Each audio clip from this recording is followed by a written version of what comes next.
Is Mercedes sandbagging or not? After 3 days of testing, many, alongside myself, wonder whether they have some tricks up their sleeve or not. With just a couple days before the first race, teams try to anticipate what to expect from the German team. So did Mercedes build a competitive car? In this video, I'm going over all the latest news, including announced upcoming updates, data from the testing days, and what experts have to say about the W14. On a quick side note, I want to thank today's sponsor, Surfshark VPN Services. Let's continue.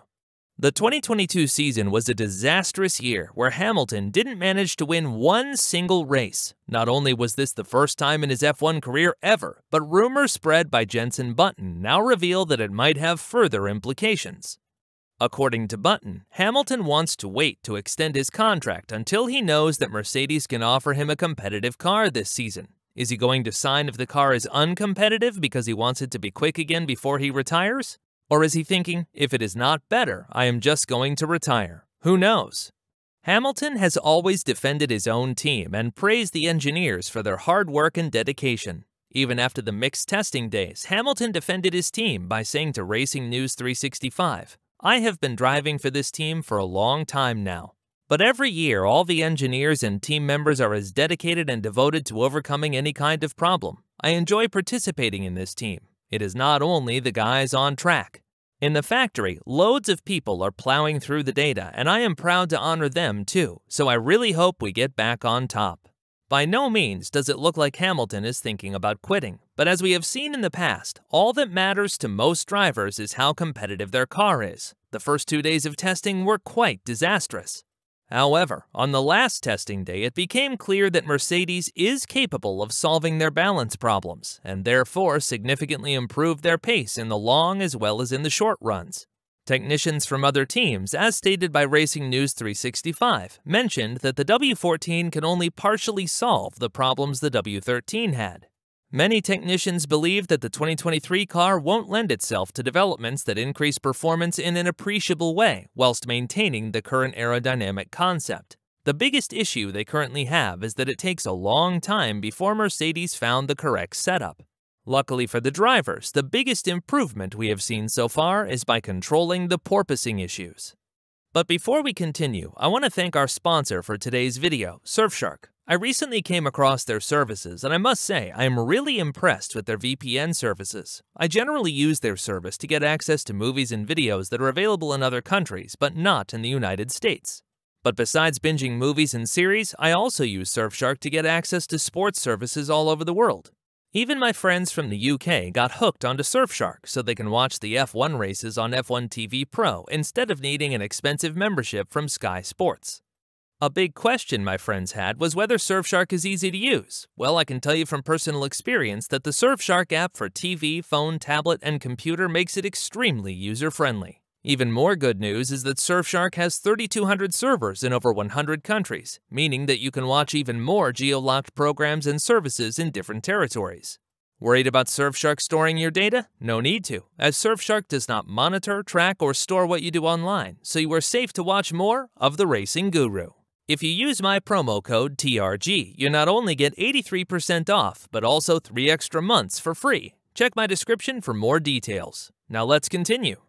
While Mercedes finally has a hold over their biggest fear, Martin Brundle describes different problems that are not only related to the W14 itself. The Sky Sports commentator said, "I think we all expected that Mercedes was going to be the top team in terms of reliability and car balance. It is odd, isn't it, right now? Look at Liverpool, for example. Little nuances where you change the personnel, and all of a sudden there is a lack of confidence. That is what I am also seeing at Mercedes at the moment. I thought last year they would just ace that car really quickly." Ex-F1 driver Karun Chandok also had some interesting insights regarding the collaboration between drivers and engineers. Designing a race is an art. It's a creative process with the underpinnings of physics and mathematics, but you need the creative juice to flow. These designers have come up with a concept at Mercedes and have taken a bit of battering. Their drivers are not happy. Their team boss was pretty vocal on the team radio last year, calling out what a bad car it was. And now they've come up with a car this year that hasn't hit the ground running. So, what happens in 2024? Chandok continues, "We get to the first start for this year, and maybe they have unlocked this untapped potential we've been talking about. Then it is all good. But if they don't, then what? At what stage do they give up on this concept and say, we're going to start from scratch for 2024? Overall, we can say it is a big year for Mike Elliott and his design group to rebuild confidence. Apart from Brundle and Chantok, what did Mark Hughes, technical expert on F1.com, notice about the W14? Mercedes showed great pace on tracks with high-speed corners like Silverstone and Brazil. Their downforce levels, which are mainly generated through the Venturi floor, sometimes even exceed those of Red Bull and Ferrari. Therefore, for this year, Mercedes did its best to address the key areas to improve their low to medium-speed corner grip, which is where mechanical grip comes into play. Hughes noticed a couple significant differences between this year's car and last year's car. The W14 retains many of the previous car's highly individualistic details, such as the narrow vertical inlets for the radiators, the extensive area of exposed floor, and the use of the exposed upper sys bar, the side impact bar, to direct airflow downwards onto the top of the side pods.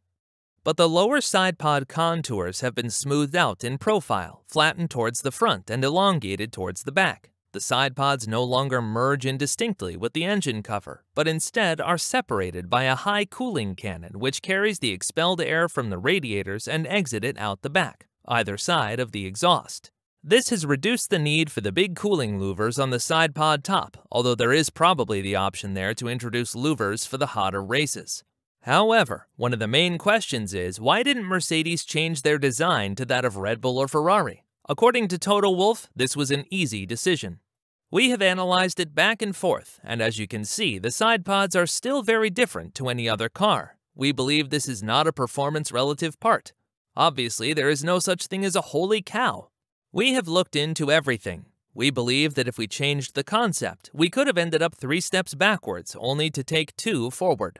I love the fact that we stayed bold and continued to follow what the science says for us.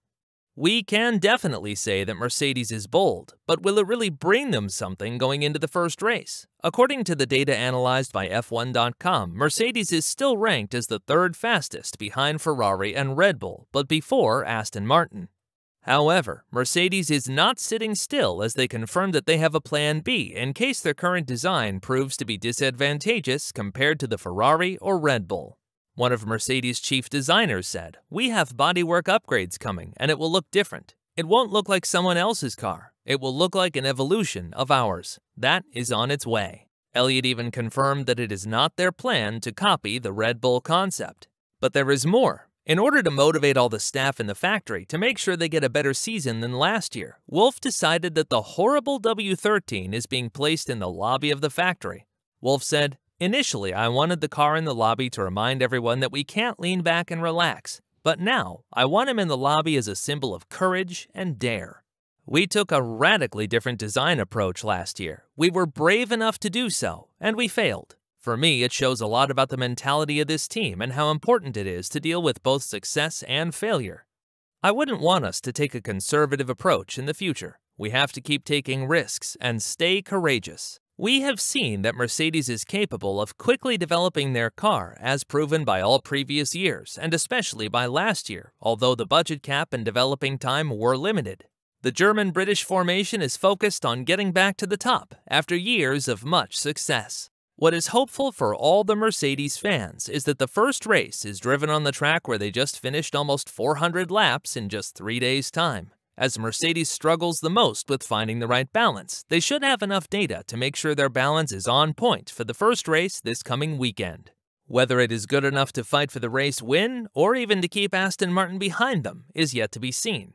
What do you think? Do you think Mercedes is capable of fighting for the race win this weekend? Let me know in the comments section below. Before clicking on the next video, don't forget to check out Surfshark and use promo code TRG to get 83% off and get 3 months free of charge, so you can watch all your favorite series and sports from all over the world.